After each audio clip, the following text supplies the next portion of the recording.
Happy almost year end. I'm so excited that you're here. And I want to talk today about setting expectations for yourself versus setting goals.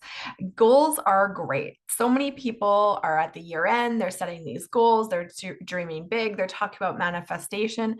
But too often, I think setting goals is like they're making a wish to a genie. It's like you can just dream up the craziest things and somehow you're going to manifest it into happening.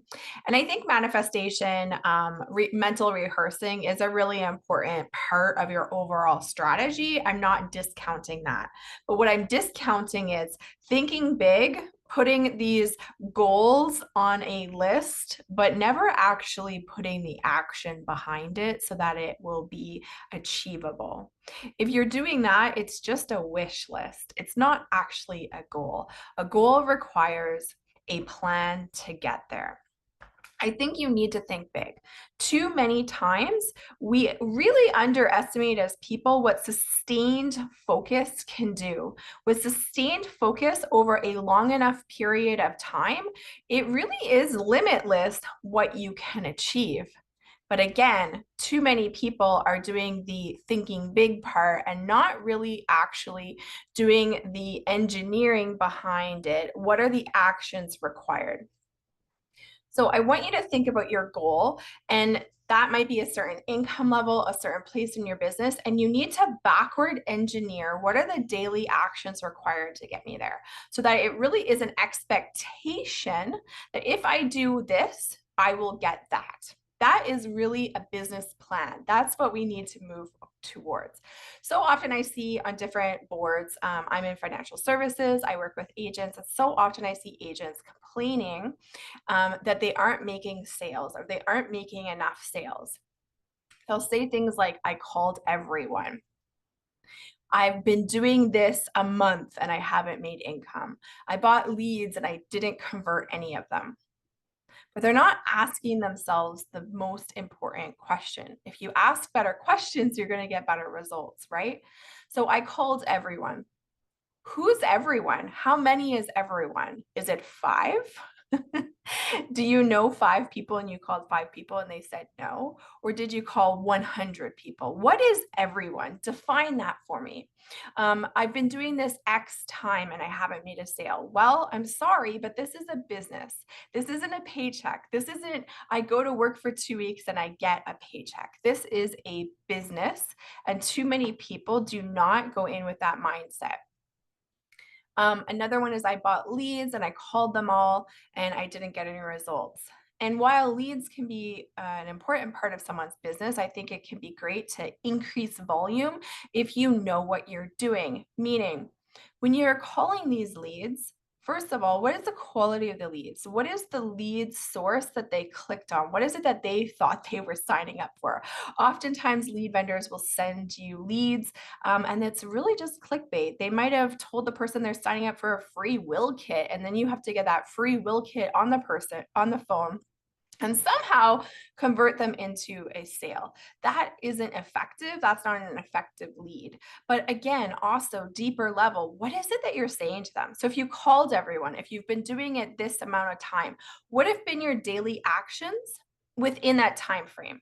So you might have been doing it for a month, but did you actually put a month of work in? Did you actually show up every day and do the required action?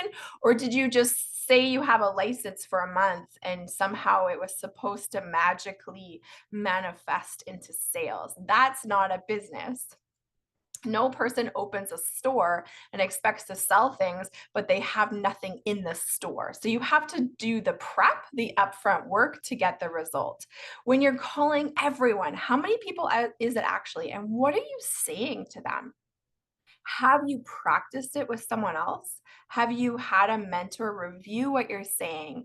Listen to your tonality, listen to the words that you're saying. Oftentimes, when I do that with teammates, they'll say or think that they're saying one thing, but when we practice, we find out they've actually been saying something else.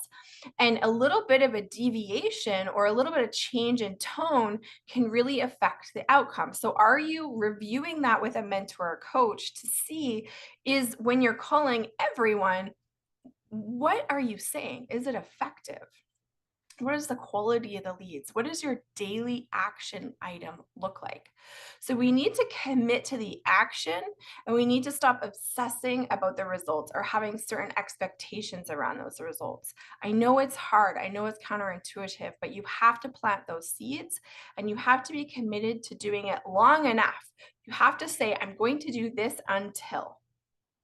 How long your until is going to be different for everyone. I have to say it's kind of like pushing a boulder up a mountain, and then at some point it's like chasing a boulder down the mountain. It really is. And so if you go back to the marketing fundamentals that I've talked about before, which is your outreach, your attraction, and your leads, what does that look like for you? And if you don't know that video and you want to help finding it, just comment below marketing and I'll send that to you. But what does your daily action steps look like? And what are you doing within those buckets to actually market your business? For different people, different things are going to work better because you might have a really great warm market, or you may not. And so your marketing plan is going to have to look different than my marketing plan. But along the way, if you're learning those 3 pillars and you're committing to the daily action, meaning what is your DMO, your daily method of action? What are the things that you're going to do every single day, regardless of how you feel, regardless of, if there's a storm outside, if your kids are sick? I'm sick today. And I was like, I got to get this thing done. I have to move my business forward. So here I am showing up. Are you doing that for yourself? Or are you saying, you know what, I work for myself. I'm going to take a nap.